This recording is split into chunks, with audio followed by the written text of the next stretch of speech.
down, I don't know if they called it, they didn't call it down payment, I guess, but something, $500, I believe it was, to hold this house. And the real estate deal was to work out things.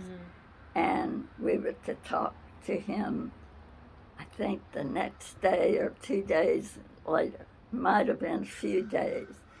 Well, in the meantime, we were at, Dana was in the hospital, rushed there in an ambulance. And 2 days later, I think that was the Thursday, and then Friday and then Saturday, he had another throwing up of blood. And they called me, and I drove right over there. And I don't want to talk about that. Yeah. Oh, that's totally fine. Yeah.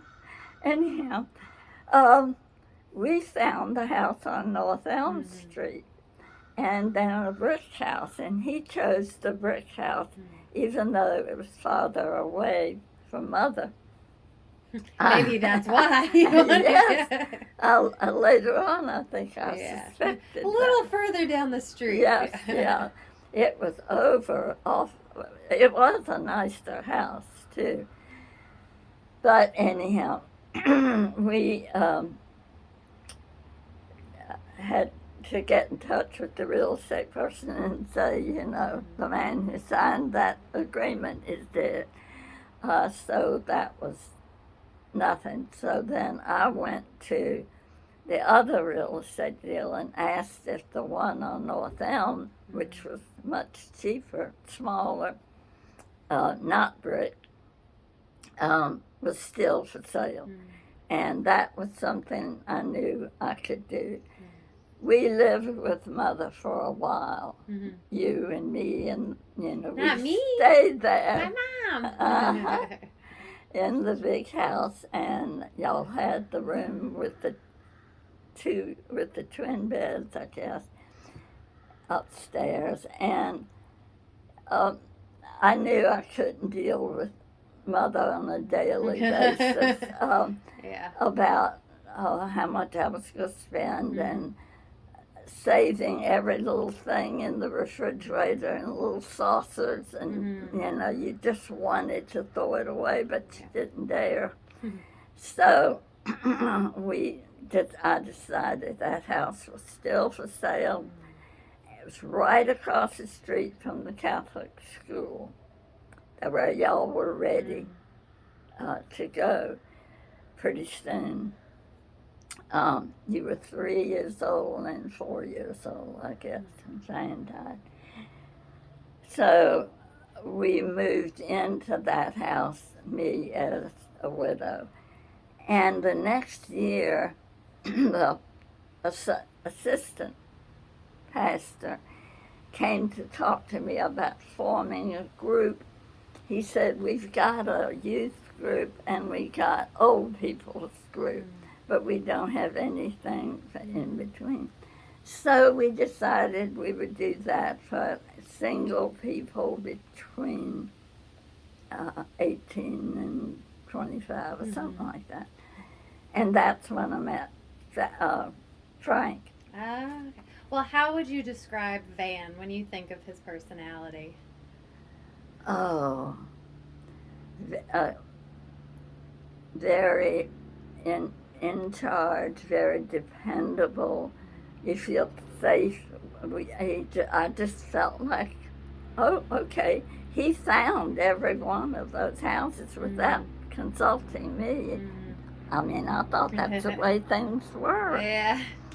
And so in that way, he loved the idea of a house and family, all those all-American type things. He had been in the Navy, and then he went into reserve, Army Reserve, and we would get income with that. And in the summer, he had to go for 2 weeks wherever the Army sent him. And he was in the Signal Corps, and that fit in with his electrical engineering, you know. Okay. So that's how he was very, very intelligent, very smart. It sounds like it. And particularly in engineering areas, like that kind of, not an English major or Right. literature Yeah. major by any means. Was he a people person? I feel like most people that are book smart like that aren't quite as charming. I and think he street was smart. a people person, but mostly with guys. Mm-hmm. He was always, every time he'd get into wherever he worked, they'd make him a team leader. Oh wow! So Every he just time. kind of was good at it. Yeah. Yeah. And That's he was so enthusiastic. He'd even be telling me about this stuff. What made me think about it, when he was working in Asheville at that Swiss company, they were working on rockets and very advanced things. Yeah. And he was so excited about what he called miniaturization. He said, they're making things smaller and smaller. You wouldn't believe it. And then he'd explain it to me, you know. Oh, so that's what reminded you of my memory card for the camera. Yeah. Him making the small stuff. Yeah. That's it. Yeah. Big that things was- into small forms. Yeah. Right. So that was what, 1958 or 57. But this particular company was way ahead of a lot of the American companies. He would thought he would stay there. He knew. I mean, we always planned and talked like he was never gonna be gone. Mm-hmm. It wasn't talked about, so we planned ahead. Mm-hmm. But anyhow, to get back to, by that time I'm back home in Mother's house. We bought the house across the street, and I met down I meet Frank. And I just remember thinking how good looking he was, and never thought much more about it. I got into what I love, as you know, would be like articles that young people might be interested in, and we'd make copies, and everybody would supposedly read them, and we'd get together, and I was the facilitator to get people. So it was like, what's their name to it? I guess it's kind of a youth group. Young adults, they Young called it. adults. Mhm. Yeah, And it was just like once a week. once a month. Once a actually. month. Oh, okay. Yeah. Cool. So you had time when you were supposed to read this Yeah. thing you took home if you didn't lose it somewhere. So this was the dream of what it was supposed to be. And we would talk a while, you know, and then somebody would bring some food, and we'd sit and eat and just carry on, get to know each other better. And it was a very assorted group. I mean, I can't even remember. I knew maybe 3 or 4 from the early grade school. But then there were others who came to Greensboro with a job or something, and really didn't know anybody, and that's why they, Yeah. They did it like a meetup group. Yeah. Kind of thing. yeah. So then we began to say, well, let's have a party, or let's have games, and we'd do games and things. And somewhere along the line, Frank said to me, he said, I'm looking for somebody that can play. He said to the group, actually, I remember, he said, somebody that can play bridge. Well, everybody kind of, no, you know, that was considered at that time a sort of a head trip. That wasn't a fun game. Yeah, I feel like it's always been for older Yeah, adults. Yeah. That's right. More time on their hands. Yeah, or something. so no one took him up on it, but I had learned to play bridge and had played bridge. And he was good looking, so why wouldn't you want to hang out with him? Exactly. And I thought, I said, oh, yeah, well, I do. And he said, well, I have a couple here that I knew when I was in Oslo. He was stationed in Oslo, Norway, for 3 years. He was supposed to go for two, and he was having such a good time that literally During World War II? Yeah, it was the Korean War times as far as dates are concerned. And NATO still had an office there. It was NATO. Frank would reel it off, had about 5 words in it, but something NATO, something Northern Europe.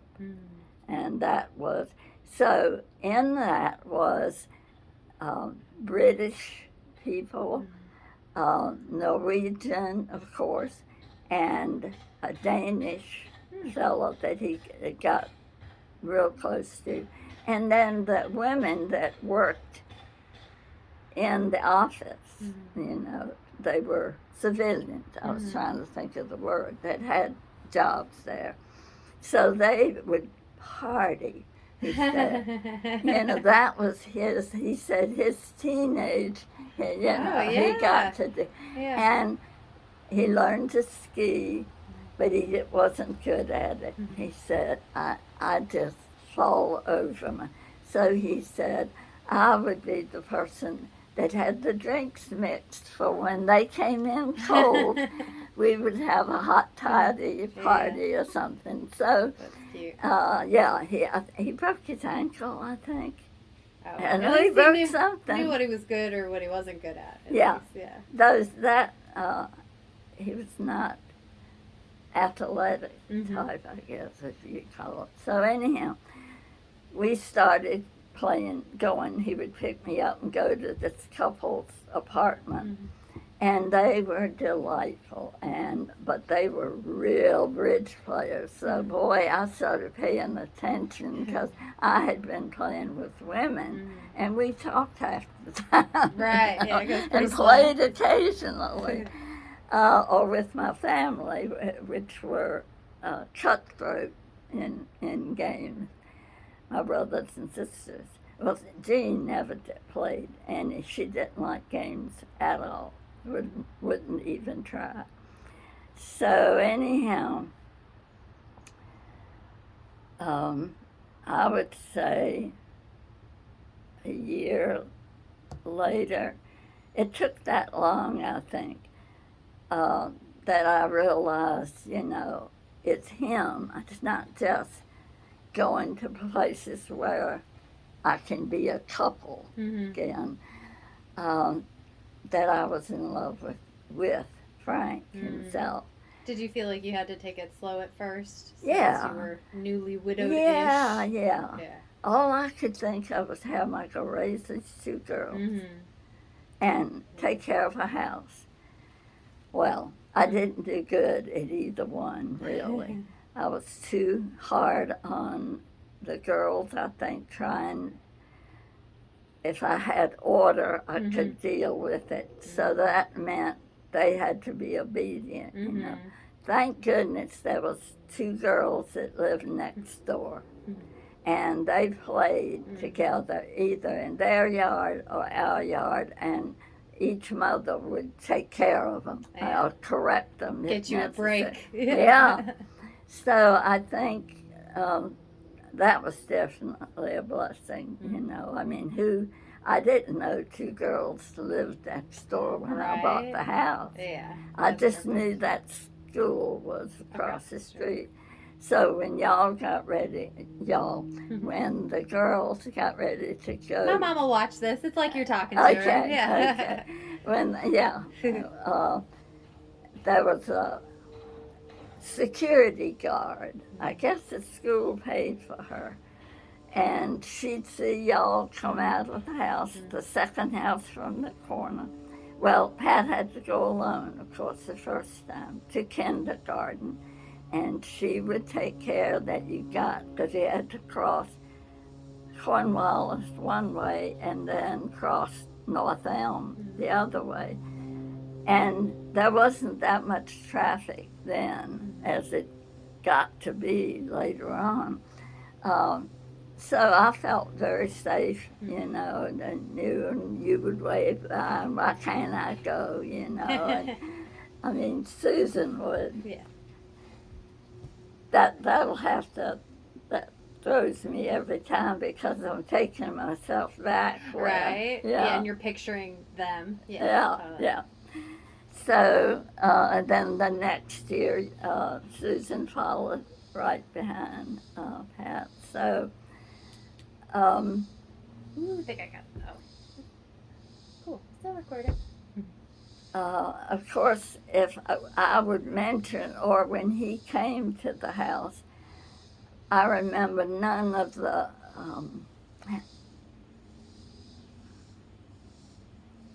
curtains, yeah, and curtain rods had come loose in a couple of the rooms, you know, and I must have said something, or maybe y'all said something, something's broken.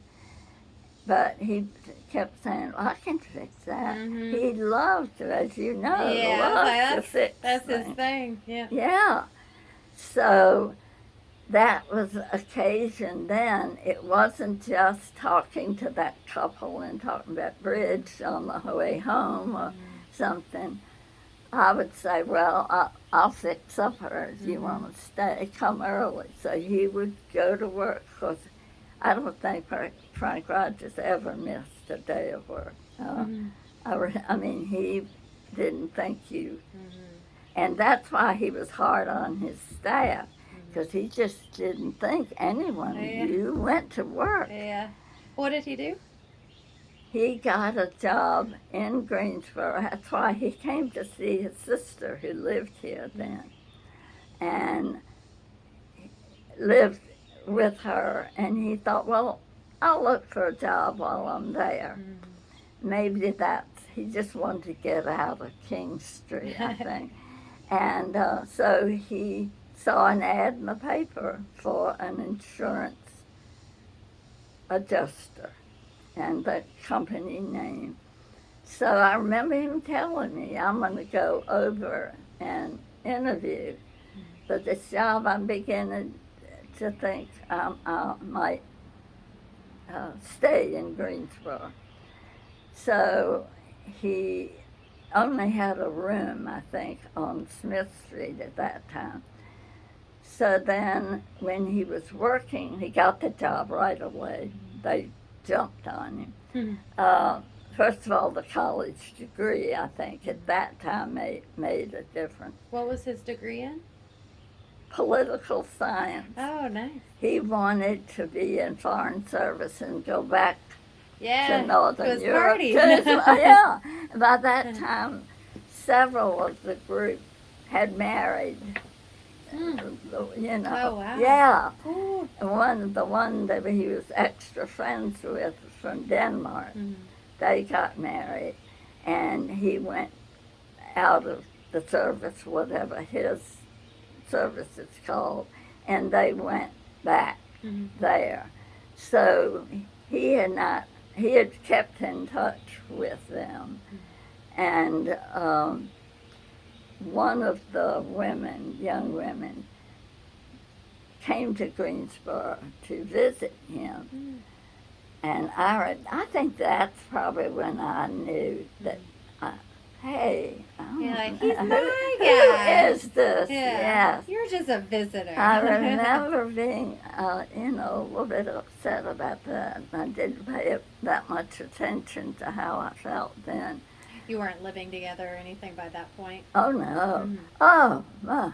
I mean, those days, that just... It was far between the dating. Right. It's after you're married, yeah. So, anyhow, that went on for a while, and we talked later, of course, and I said, well, I just felt like you weren't so keen about the idea of marriage. Was it just marriage or what? He said, you know, I didn't think I could be a father. I didn't know the first thing about two girls, you know. Yeah. He had nieces that he had babysat for frequently. And so he did know, kind of vaguely what little girls like to play or whatever. Was he around 30 years old? Yes. Okay. He just didn't see himself being a father anytime soon. Of children already raised. Mhm. I mean, already, yeah. Did he think he would have his own? Yeah, we Okay. thought, wow, we fully intended to have more. It never happened. Mm. Did you try? Oh, You guys yeah. tried to have kids? Oh, yeah, I mean, we were both Catholics. Mm-hmm. I'm sure he did. I had no idea what birth control was. Didn't need to look into it anyway. Exactly. Yeah. You just didn't think that way. I mean, y'all were 13 months apart and we were living in barracks. I mean, Yeah. you can tell we did not plan that second child. Yeah, because I went to the doctor about pain or something. Mm. And I went back to the gynecologist, the OBYN. And so when she came back in, she said something about, I guess you know you're pregnant again already. I said, no, I didn't know. She said, yeah, a couple of months, I think you're, whatever it was. Oh, wow. And whether she had taken a blood test or something, I don't know. But anyhow, I remember when Frank came to pick me up, Van came to pick me up. Yeah, I said, guess what she told me? I'm pregnant. Wow, oh, great. Oh, I bet he loved that. Yeah, he did. I think, he knew he Mhm. didn't have long, even though we weren't talking about it. And if, like you said, his overall life goal is to have a family. Exactly. I mean, you're Yes, just that knocking it was right out even though you're so everything. young. And you planned it Mhm. well, and you saved your money, and Mhm. this was, Y'all just got lucky in the barracks. yeah. Mhm. It's amazing, really, when you think about it. How'd y'all pick the name Patricia and Susan? Well, my middle name was Patricia. That's right. And I liked the name. So, and I'm gonna try now to call Pat Patricia. All her friends call her Patricia. It's only family that does it. Pat, yeah. And it bothers. I mean, she wishes we would, everybody would call it. It is a by beautiful her name. I like Patricia.